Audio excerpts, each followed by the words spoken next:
আসসালামু আলাইকুম আমার প্রিয় আপু ও ভাইয়ারা, আপনারা সবাই কেমন আছেন? আশা করি অনেক ভালো আছেন। আল্লাহর অশেষ রহমতে আমরাও আল্লাহর অশেষ রহমতে অনেক ভালো আছি। আজকে আপনাদের মাঝে আরেকটি ভিডিও নিয়ে চলে আসলাম। দূরে ও কাছের যে যেখান থেকে আজকের ভিডিওটা দেখতেছেন, প্লিজ একটা লাইক দিয়ে পুরো ভিডিওটা দেখার অনুরোধ রইল। সবজি শেষ হয়ে গিয়েছিল, বাসায় সবজি রান্না করার মতন কোনো সবজি ছিল না, তাই গিয়েছিলাম একটু বাজারে সবজি কেনার জন্য। এই তো কিছু সবজি কিনে নিয়ে আসলাম, তাই আপনাদের মাঝে শেয়ার করার জন্য চলে আসলাম। নিয়ে আইছি এবছরের প্রথম তালের বিচি। তালের বিচি খেতে আমার ছেলে পছন্দ করে, মেয়ে পছন্দ করে, আমারও তো খুবই ভালো লাগে। এই তো চলে আসলাম, এখন কি রান্না করব সেগুলা কেটে নেওয়ার জন্য। করলা কেটে নিচ্ছি, করলা দিয়ে আলু দিয়ে পাবদা মাছ দিয়ে চচ্চড়ি হবে। আর ঝিঙ্গাগুলা ছুলে নিচ্ছি, ঝিঙ্গা দিয়ে চিংড়ি মাছ দিয়ে পাতলা ঝোল রান্না করা হবে।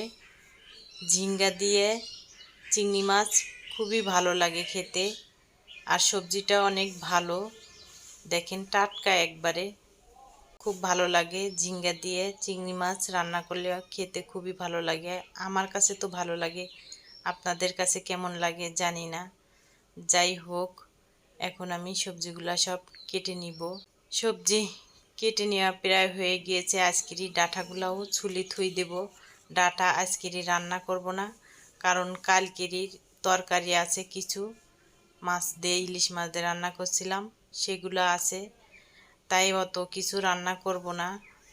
ডাঁটাগুলো জাস্ট ছুলে রেখে দেব ফ্রিজে, কারণ ডাঁটা ছুলতে সময় লাগে, এজন্য এখনই ছুলে রেখে দেব। পেঁয়াজগুলা ছুলে নিচ্ছি। এই তো আর কি, আজকের এইগুলাই রান্না হবে। কিভাবে রান্না করি আপনাদের সাথে গল্প করব আর রান্না করব। যাই হোক, যাদের আমার ভিডিওটা ভালো লাগবে প্লিজ আমার পেজটাকে ফলো করবেন আর আমার ইউটিউব চ্যানেলটাকে সাবস্ক্রাইব করে দিবেন। আর যারা ফলো করছেন তাদেরকে অসংখ্য ধন্যবাদ। যারা ফলো করেন নাই প্লিজ আমার পেজটাকে ফলো করে দিবেন। এই তো চলে আসলাম, চিংড়ি মাছ আর পাবদা মাছ ফ্রিজেতে বের করে নিয়েছি, এগুলো একটু ভিজিয়ে নিচ্ছি। আর করলাগুলা ধুয়ে নেব। এই তো দিয়ে দিছি মশলা, দিয়ে দেবো এখন পেঁয়াজ কাঁচামরিচ দিয়ে আমি পরিমাণ মতন তেল দিয়ে নিচ্ছি একটু, নিয়ে হাতে মশলাটা ভালোভাবে মাখিয়ে নিব। মাখিয়ে নেওয়ার পরে দিয়ে দেব আলু আর সেই করলা। হয়তো আপনারা মনে করবেন যে তিতা, একটু তিতা তো লাগবেই, কিন্তু আমার তিতা খাইতে ভালো লাগে, তাই আমি আজকের পাবদা মাছ দিয়ে রান্না করব চচ্চড়ি। আর একটু ভালো করে মাখিয়ে নিব, মাখিয়ে নিয়ে অল্প একটু পানি দেব। পানি দিয়ে বেশি নাড়াচাড়া করব না, চুলার উপরে বসিয়ে দিব। এই পাবদা মাছ দিয়ে করলা দিয়ে খেতে কিন্তু অসম্ভব মজা।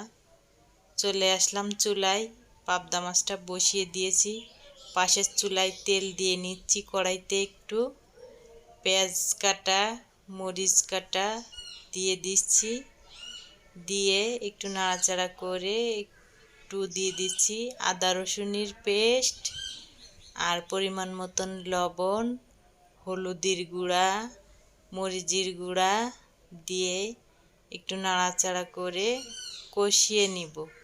কষানো হয়ে গিয়েছে, এখন দিয়ে দিচ্ছি কিছু চিংড়ি মাছ, দিয়ে আর একটু নাড়াচাড়া দিয়ে ভালোভাবে কষিয়ে নেব।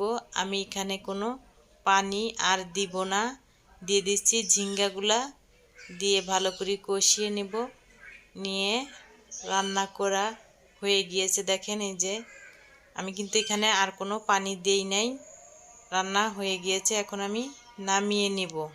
তো রান্না শেষ হয়ে গেছে, সব নামিয়ে নিয়েছি। আজকের খাবার এইগুলা। যাই হোক, কথার ভিতরে যদি কোনো ভুল ত্রুটি থাকে প্লিজ ক্ষমার দৃষ্টিতে দেখবেন। আর পুরো ভিডিওটা দেখার জন্য আপনাদেরকে অসংখ্য ধন্যবাদ। ভালো থাকুন, সুস্থ থাকুন, আর একটা শেয়ার করতে ভুলবেন না। আল্লাহ হাফেজ।